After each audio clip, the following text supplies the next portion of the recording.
Welcome to this explainer. Today, we're going to explore how ancient humans used absolutely brilliant, field-tested engineering to survive long before modern tools ever existed. We often imagine early people as these primitive improvisers, right? Just sort of doing whatever it took to scrape by in the wilderness. But the reality? They were highly skilled engineers. Picture this. It's late autumn, the temperature is plummeting, and you desperately need shelter.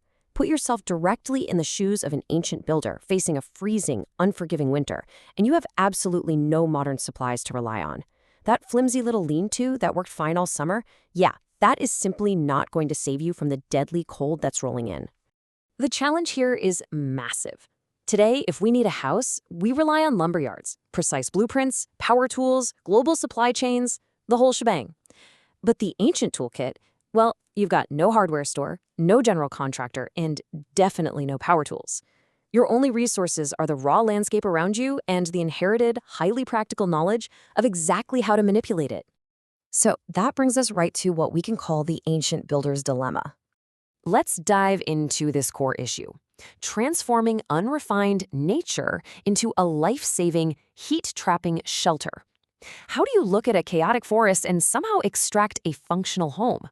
Well, ancient builders didn't just grab random sticks from the brush. They practiced highly deliberate structural wood selection. They intimately knew the properties of different plant species. They knew exactly which dense hardwoods were needed for heavy load-bearing posts and which flexible saplings were best for weaving walls. It's basically a practical taxonomy of timber that honestly rivals modern material science. And they didn't stop there. They actually engineered the wood itself to perform better. Think about it. If you just stick a piece of raw wood into the dirt, it rots.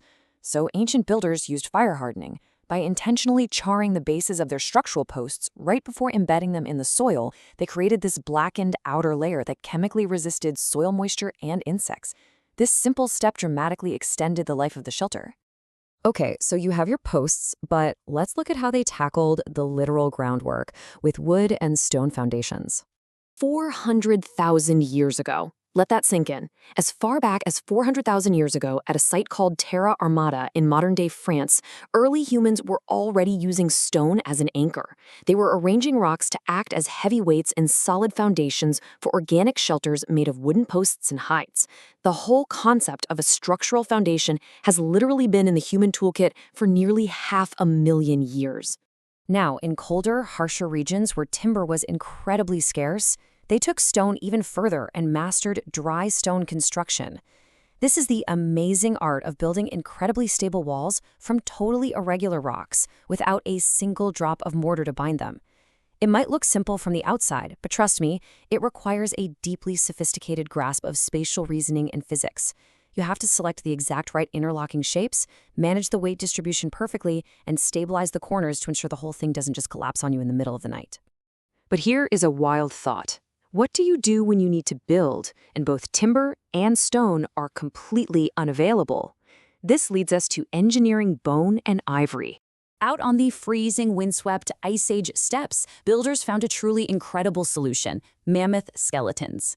They applied real structural mechanics to heavy bone. Massive, incredibly dense lower jaws were used as foundations. Heavy, interlocked long leg bones literally became walls. They weren't just throwing a pile of bones together. They assigned specific anatomical parts to very specific architectural roles based entirely on their load-bearing properties. And this brilliantly illustrates their mastery over materials. To create those curved, arched roof supports, they didn't just cross their fingers and rely on the natural curve of a rigid mammoth tusk. They actively engineered it. By soaking these massive ivory tusks in water and applying very carefully controlled heat, they could actually bend them. When the ivory cooled down, it retained a perfect, brand new arch shape. That is some seriously advanced material manipulation, done purely to survive an Ice Age winter. Moving up from the frame, we hit our next challenge: weaving the weather barrier. So you've got a heavy, sturdy skeleton built out of wood or bone. But you have a new problem. You need an invisible, lightweight skin to block the wind and rain. Now, plant fibers rarely survive in the archaeological record for us to find today, but ancient humans were absolute expert weavers. Using techniques like twining, plaiting, and coiling, they wove massive panels of grass or reeds. For the roofing, they used overlapping courses. A single layer of grass? That won't stop rain. But by overlapping them, each layer sheds water onto the one directly below it, effectively engineering a waterproof barrier out of fragile blades of grass. They also heavily relied on animal hides, stretching and wrapping their structural frames tightly in them. Processed hide has some frankly incredible engineering properties.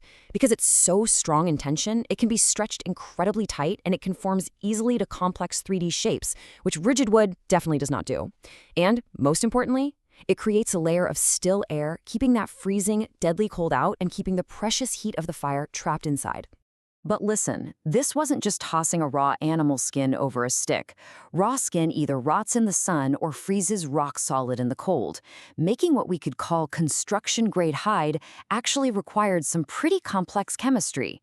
Builders had to scrape away the fat, chemically break down the protein matrix using techniques like brain tanning, and then smoke cure the skins. This ensured the material would remain flexible, water-resistant, and rot-proof in literally the worst weather imaginable. With the skin on, how did they pull it all together? That brings us to clay, composites, and joinery. So you have your frame and you have your cover.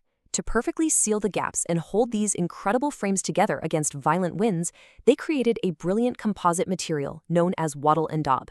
You see, pure clay cracks when it dries out. So our ancient builders mixed unfired wet clay with straw or plant fibers to give it tensile strength. Plastering this thick mixture over their woven walls provided crucial thermal mass. They literally turned a flimsy barrier into a solid wall that would absorb the fire's heat and then slowly release it throughout the freezing night. And how did all of this stay together? I mean, today we just drive a metal nail or a screw into wood and call it a day. Lacking metal, ancient builders connected massive structural pieces using highly specific, tension-laced plant cordage. They used friction lashing that actually tightened itself as the wind pushed against the shelter. They combined this with sophisticated mortise and tenon woodwork, relying completely on mechanical interlocks rather than metal spikes to keep their homes standing. When you put all this together, it becomes clear why we should call them the first true engineers. Let's pull back for a second and look at the final structures these intensive techniques actually produced. You might wonder, based on everything we've covered today, if an ancient builder specialized strictly in one thing. Like, were they just a stone builder, or just a woodworker, or just a hide processor?